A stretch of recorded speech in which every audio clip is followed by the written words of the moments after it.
नमस्कार दोस्तों, हमारे YouTube चैनल में आपका स्वागत है। पहली वीडियो में हमने आपको बताया था BCG के बारे में, BCG वैक्सीन के बारे में बताया था आपको, और OPV वैक्सीन के बारे में बताया था। BCG वैक्सीन और OPV वैक्सीन। अब आगे बढ़ते हैं हम हेपेटाइटिस बी की तरफ। हेपेटाइटिस बी क्या होता है? हेपेटाइटिस बी एक वैक्सीन होती है। इस वैक्सीन का उपयोग किस चीज़ का? Hepatitis B. इस वैक्सीन का उपयोग हेपेटाइटिस वायरस के संक्रमण से बचने के लिए किया जाता है। किसके लिए किया जाता है? हेपेटाइटिस संक्रमण के वायरस से बचने के लिए किया जाता है। यह बच्चों में जन्म के समय सीधे पैर की जांघ पर लगाया जाता है। सीधे पैर की जांघ पर लगाया जाता है। और यह बच्चों में हेपेटाइटिस बी वैक्सीन की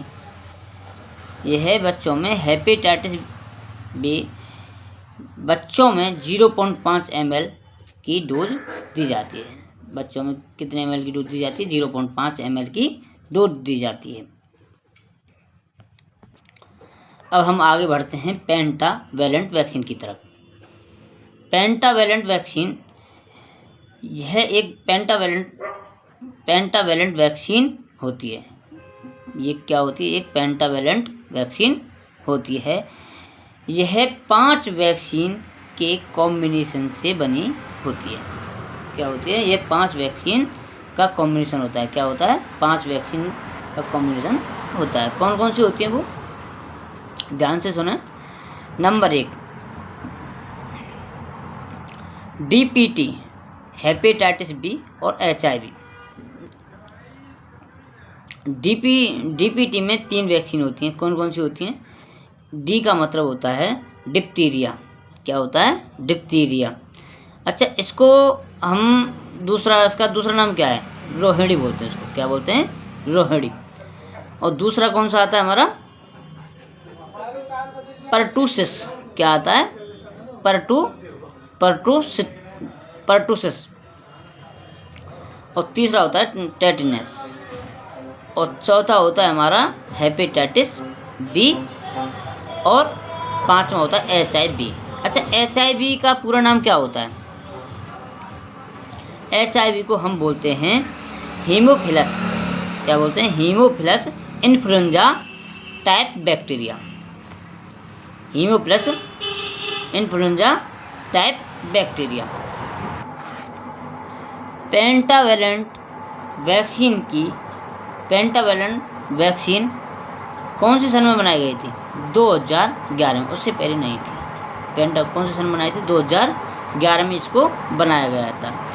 पेंटावेलेंट वैक्सीन की कितनी डोज होती हैं? 3 डोज होती हैं। फर्स्ट डोज होती है 1 मंथ में लगाई जाती है। कौन से मंथ में लगाई जाती है? फर्स्ट मंथ में लगाई जाती है। और सेकंड डोज होती है वो सेकंड मंथ में लगाई जाती है। और जो थर्ड डोज है वो 3 मंथ में लगाई जाती है। इनकी 3 डोज होती हैं, फर्स्ट, सेकंड और third. Pentavalent vaccine first, pentavalent vaccine second, pentavalent vaccine third. जो पेंटावेलेंट वैक्सीन हम जो दे रहे हैं उसका अमाउंट होता है 0.5 ml। कितना होता है? 0.5 ml होता है। जो इसका रूट होता है, कौन से रूट से हम पेंटावेलेंट वैक्सीन दे रहे हैं, वो होता है IM का मतलब होता है इंट्रामस्कुलर। क्या होता है? इंट्रामस्कुलर। कितनी डोज होती है इसकी? कुल टोटल कितनी डोज होती है? 3 डोज होती हैं। कितनी होती हैं? 3 डोज।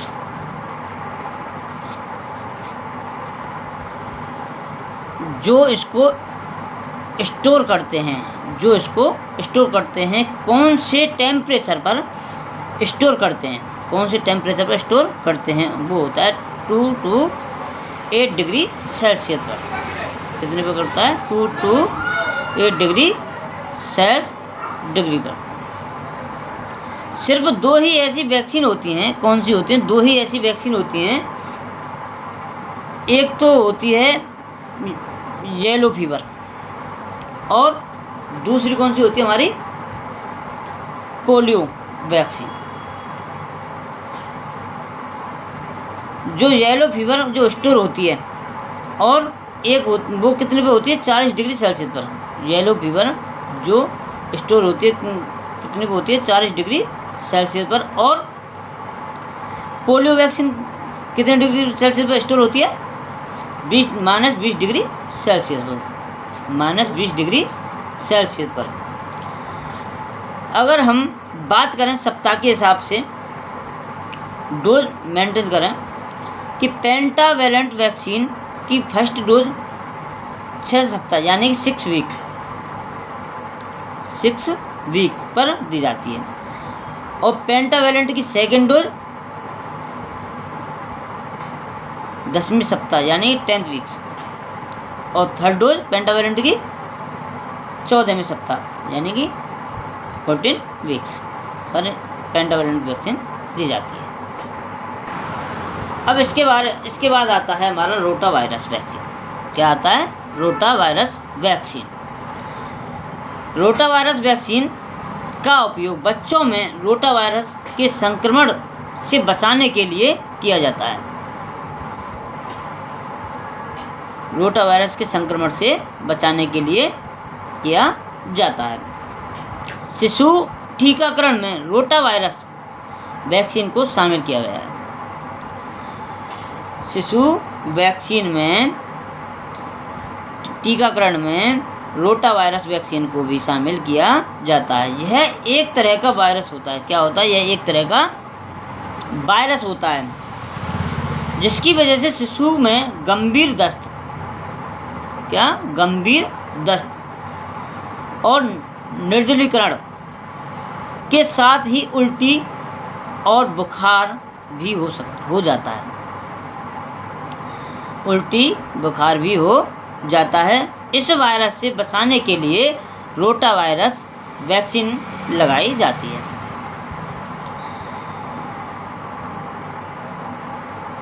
भारत में रोटा वायरस वैक्सीन 26 मार्च 2016 में शुरुआत हुई थी। अच्छा, अब हम बात करते हैं इसके अमाउंट की।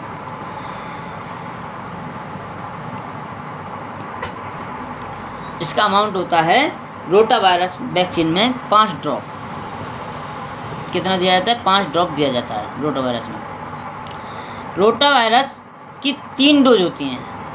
जैसे पेंटावेलेंट वैक्सीन की 3 डोज थी ना, ऐसे ही रोटा वायरस वैक्सीन की 3 डोज हैं। और वो कैसे दी जाती हैं? इनका शेड्यूल है। फर्स्ट मंथ में और फर्स्ट डोज होती है फर्स्ट मंथ में और सेकंड डोज होती है सेकंड मंथ में और थर्ड डोज होती है थर्ड मंथ में। रोटा वायरस का रूट अर्ली होता है। यह बच्चों को रोटा वैक्सीन की फर्स्ट डोज 6 वीक यानी 6 सप्ताह के समय सीधे मुंह के द्वारा पिलाई जाती है। रोटा वायरस की सेकंड डोज यानी सेकंड खुराक यह बच्चों को 10 वीक्स यानी 10वें सप्ताह के समय सीधे मुंह के द्वारा पिलाई जाती है। रोटा वायरस की थर्ड डोज बच्चों को 14 सप्ताह यानी 14 वीक्स यानी 14 वीक्स के समय सीधे मुंह के द्वारा पिलाई जाती है। अब हमारी आती है MR वैक्सीन। M और R। M का मतलब होता है मीजल्स, R का मतलब होता है रूबेला। यह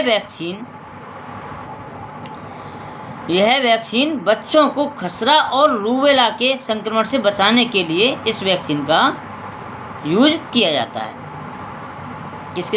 किसके संक्रमण से? ध्यान रखो, किसके संक्रमण से?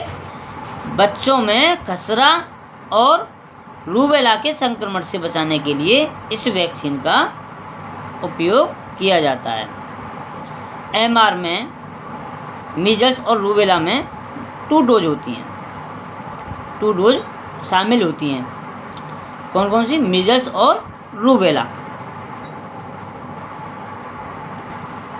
रूबेला एक संक्रामक वायरस बीमारी है, वायरल बीमारी है, जिसे खसरा या 3 दिवसीय खसरा भी कहा जाता है। क्या कहा जाता है? 3 दिवसीय खसरा भी कहा जाता है।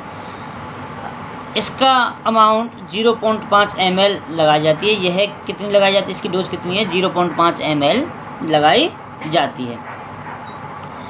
यह बच्चों में सीधे हाथ के ऊपर लगाई जाती है, सीधे हाथ के ऊपर लगाई जाती है, यानी कि त्वचा के नीचे इंजेक्शन के जरिए दिया जाता है, त्वचा के नीचे इंजेक्शन के जरिए दिया जाता है। एमआर वैक्सीन में मीजल्स रूबेला वैक्सीन की पहली खुराक 9 से 12 महीने की उम्र में दी जाती है, 9 से 12 महीने की उम्र में दी जाती है। और मीजल्स और रूबेला वैक्सीन की दूसरी खुराक 15 से 18 महीने की उम्र में दी जाती है। और एमआर यानी कि मीजल्स रूबेला की तीसरी खुराक 4 से 6 साल की उम्र में दिया जाता है। अब बात करते हैं हम जेई वैक्सीन की। जेई वैक्सीन होती है जापानी एन्सेफेलाइटिस। कौन सी होती है? जापानी एन्सेफेलाइटिस। इस वैक्सीन का उपयोग यानी कि जापानी एन्सेफेलाइटिस वायरस के संक्रमण से बचाने के लिए इस वैक्सीन का उपयोग किया जाता है। यह वायरस मच्छरों के द्वारा फैलता है। कौन सा वायरस? जापानी एन्सेफेलाइटिस यानी कि जेई वैक्सीन किसके द्वारा फैलता है? मच्छरों के द्वारा फैलता है।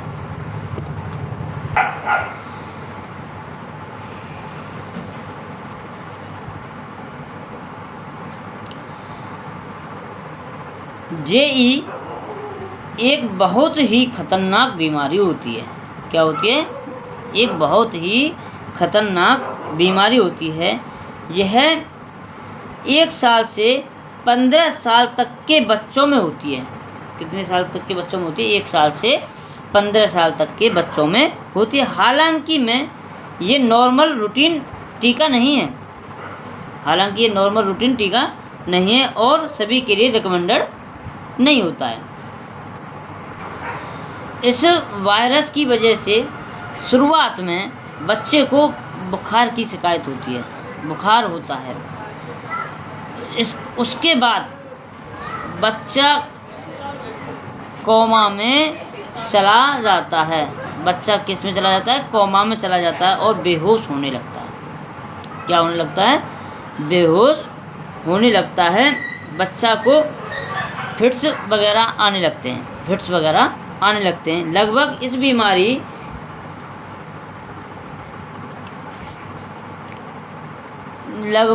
बीमारी को 30% मोर्टलिटी होती है।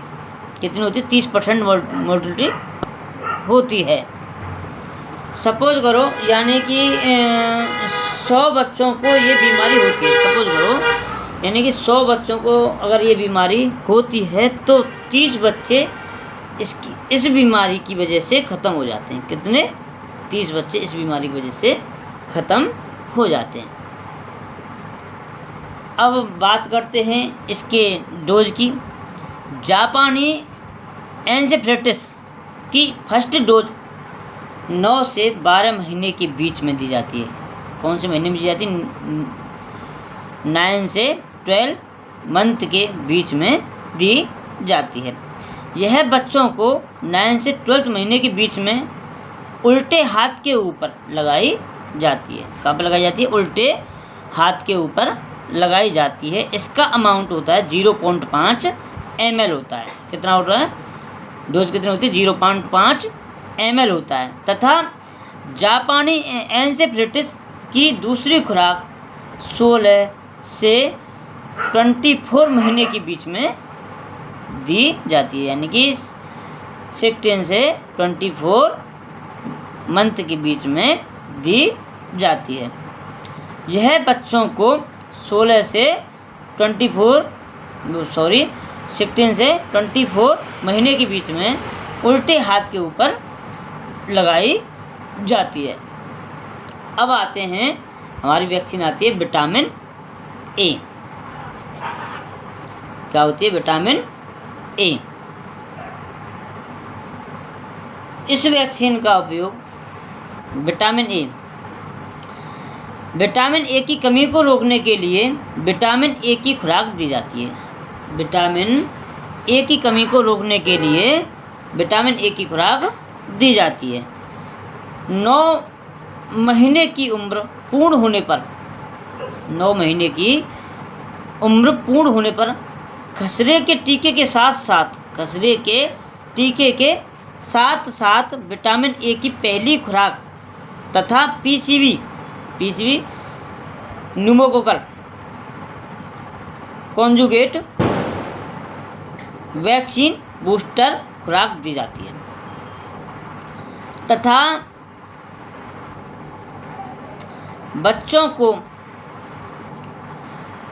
5 साल पूर्ण होने पर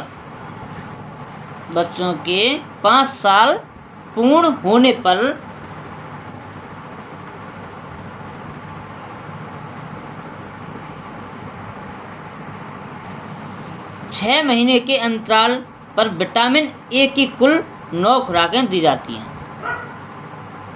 9 खुराकें दी जाती हैं। मैं फिर से रिपीट कर रहा हूँ, ध्यान से सुने। अच्छी तरह समझिए। बच्चों को विटामिन ए की पहली खुराक 9 महीने की उम्र में खसरे के टीके के साथ दी जाती है। यह खुराक 1 ml 1 लाख IU की होती है। इसके बाद 5 साल की उम्र तक हर 6 महीने में एक खुराक दी जाती है। यह खुराक 2 ml 2 लाख यानी कि 2 लाख IU की होती है। यह बच्चों को 9 महीने में मुंह के द्वारा 1 ml पिलाई जाती है।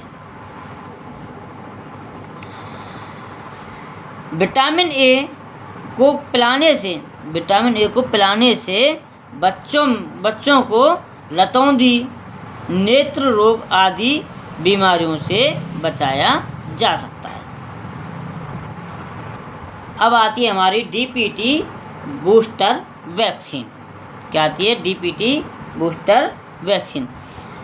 इसका उपयोग 3 प्रकार के संक्रमण से बचने के लिए किया जाता है। इसका उपयोग 3 प्रकार के संक्रमण से बचने के लिए किया जाता है। DPT वैक्सीन होती है। क्या होती है? DPT वैक्सीन होती है। यह रिकमेंडेड वैक्सीन होती है। क्या होती है? रिकमेंडेड वैक्सीन होती है। यह रिकमेंडेड यानी कि यह मिक्स वैक्सीन होती है। क्या होती है? मिक्स वैक्सीन होती है। डी का मतलब होता है, क्या होता है डी का मतलब? DPT। डी का मतलब होता है डिप्थीरिया। क्या होता है? डिप्थीरिया। और पी का मतलब होता है परटूसिस। क्या होता है? परटूसिस। और टी का मतलब होता है टेटेनस। DPT वैक्सीन जिसकी रूट्स है वह 1 ml रूट से, जिसका अमाउंट 0.5 ml होता है। जिसका अमाउंट कितना होता है? 0.5 ml, यानी कि खुराक कितनी होती है? 0.5 ml होती है। DPT वैक्सीन इसे हम प्रेजर्वेशन के लिए यूज करते हैं। प्रेजर्वेशन के लिए यूज करते हैं। अच्छा, प्रेजर्वेशन क्या है? प्रेजर्वेशन क्या है? यह होता है aluminium peroxide and aluminium hydroxide. क्या होता है? Aluminium peroxide, aluminium hydroxide. DPT vaccine का शेड्यूल होता है। इसे कब कब लगाते हैं? फर्स्ट होती है हमारी फर्स्ट मंथ में लगती है। सेकंड वैक्सीन होती है हमारी सेकंड मंथ में लगती है, और थर्ड होती है थर्ड मंथ पर होती है। आज के लिए इतना ही। वीडियो देखने के लिए आपका बहुत बहुत धन्यवाद। हमारे YouTube चैनल में आपका स्वागत है हमेशा। हमारी वीडियो अगर आपको पसंद आए तो लाइक कमेंट शेयर ज़रूर कर दें। हम देखो बहुत मेहनत करते हैं, कोशिश करते हैं और वीडियो बनाते हैं। शायद आपके सहयोग से हम हर बार नई नई वीडियो अपलोड करते रहें और आपका प्यार हम पर बना रहे। आपसे यही निवेदन है। जय श्री कृष्णा, जय श्री राधे। फिर मिलते हैं नेक्स्ट वीडियो में।